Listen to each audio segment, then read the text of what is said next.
Hey, what's happening, beautiful black people? How you doing? I'm Dr. Boyce Watkins from Your Black World, and I wanted to holler at you real quick, and I wanted to tell you about a conversation that I just had with a young black man that I met in an Uber. I was taking an Uber, and it was $3.12 because they're doing a special called 312 and the 312. So since I live in the 312 area code, it was $3.12. That's what's up, Black Power. Anyway, just being silly. I wanted to share this with you because I shared it with somebody. As you know, I like to share things when they come up. I was talking to a young black man who was sitting in the back of the Uber with me. He was 18 years old, and we just started talking. He started asking. I mentioned something about traveling to Europe. And he said, "Oh, you must travel a lot." I said, "Yeah." He said, "So what do you do?" And I told him I was a professor. And it turned out the brother was 18. He's about to start college. He's a freshman in college. And I was like, wow, this is really exciting. This is really cool for you. And I gave him a couple of secrets to doing well in college. Now, as you might know, I have a lot to say about the way some of our kids spend their time in college. I feel like a lot of our kids, unfortunately, are trained to go to college and be mediocre. I think that we don't utilize the opportunity that's there. I do think college is overpriced, but I don't think that it's a bad decision. I think there's a lot of great things that can happen when you go to college, but I don't believe in overpaying for college either, unless you really have a good reason for that. Because a lot of people are going to die in debt because of college. And I also believe that most of your education in college or outside of college is going to occur outside of a classroom.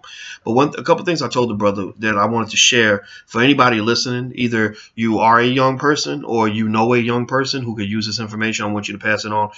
Number one, I told him, I said, look, when you go to college, don't accept mediocrity.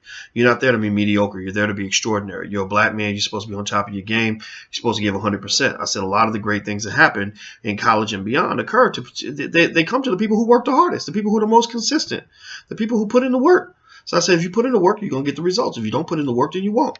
Whether it's now or later, laziness always catches up with you. A lack of focus always catches up with you. So I said, don't get in that habit while you're young. I said, also, the other thing, too, is I said, another secret. A lot of people don't know this. I said, my secret in college, when I would graduate from college, I was the number one black student on campus and probably like top 5 among everybody else. But among those top 5, I don't think anybody else was working 2 jobs and doing all the other stuff that I was in. Had a triple major with got 2 bachelor's degrees in 4 years. I was pretty sick with it in college. In high school, I was a very bad student. In college, I blew it away. It was very easy for me because I figured out simple secrets.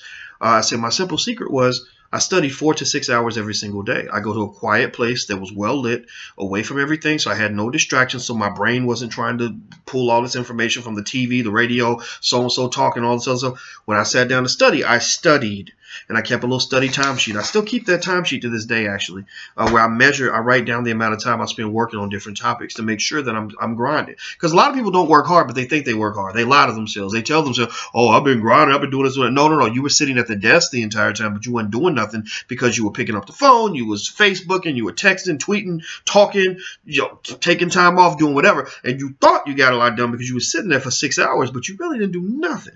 So anyway, I told him, I said, I used to just study 4 to 6 hours a week.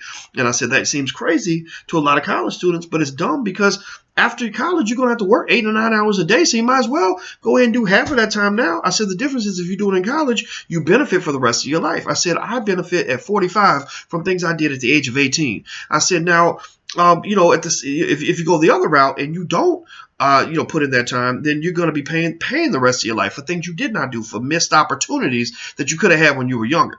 And also I told him, I said, get off to a good start. This is good back to school advice for anybody in your family that's starting school. I said, look, man, it's like running the 100-meter dash. I said, in the 100-meter dash or the 40-yard dash, because he told me he played football. I said, look, when you play football, you run the 40. He said, yeah. I said, so in the 40, the start is everything. If you get a bad start, you ain't winning most of the time. So I said, look, in college, you get off to a good start, get the momentum going, and then at that point, college becomes a much easier experience than those people who are like, oh my God, it's so hard, I can't figure out whatever. I was never one of those people, and it wasn't because I was a genius.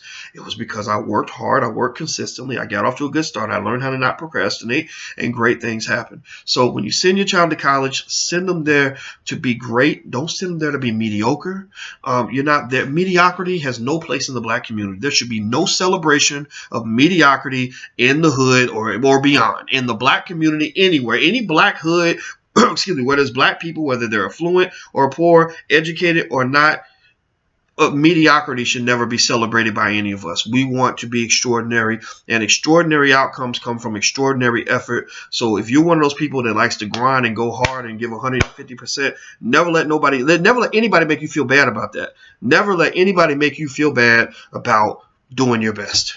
Ever, ever. Because those same people who hating on you and telling you you're too serious and making fun of you are going to be the ones who are going to be begging you to help them out, because life has fallen apart for them because they didn't do what they needed to do. So go do what you got to do. Teach that to your kids. Investing isn't just about money. Investing is about investing your life, your time, your energy, and being focused and making all sorts of investments along the way so you can be in a position of empowerment later on.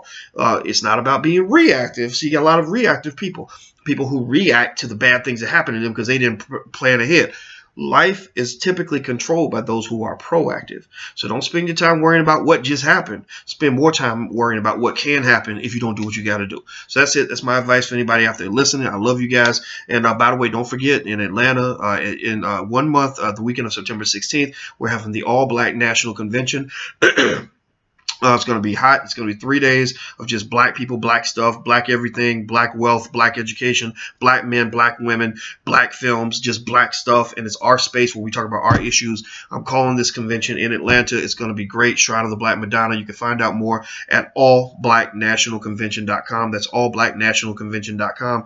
Also, if you want to, jump in and learn about wealth and stuff like that, go check out theblackbusinessschool.com. And we have a program you might like, one for kids, blackmillionairesoftomorrow.com. You can go to blackmillionairesoftomorrow.com to put your kids in our wealth building program for children. We actually have some adults in there too, so don't be ashamed if you don't know what you need to know. There's no shame in not knowing what you need to know. There's only shame in not going out and getting it. So go out and get yours. You can do it. Maybe I was listening to Too Short. You remember that song? Anybody know that song? You should be getting it. Getting while the getting is good. So there you go. Go get yours. Period. Never let nobody stop you. I'm about to get out here, guys. I love you, and it's my nap time, so that's probably why I sound so giddy. Talk to you guys later. Peace.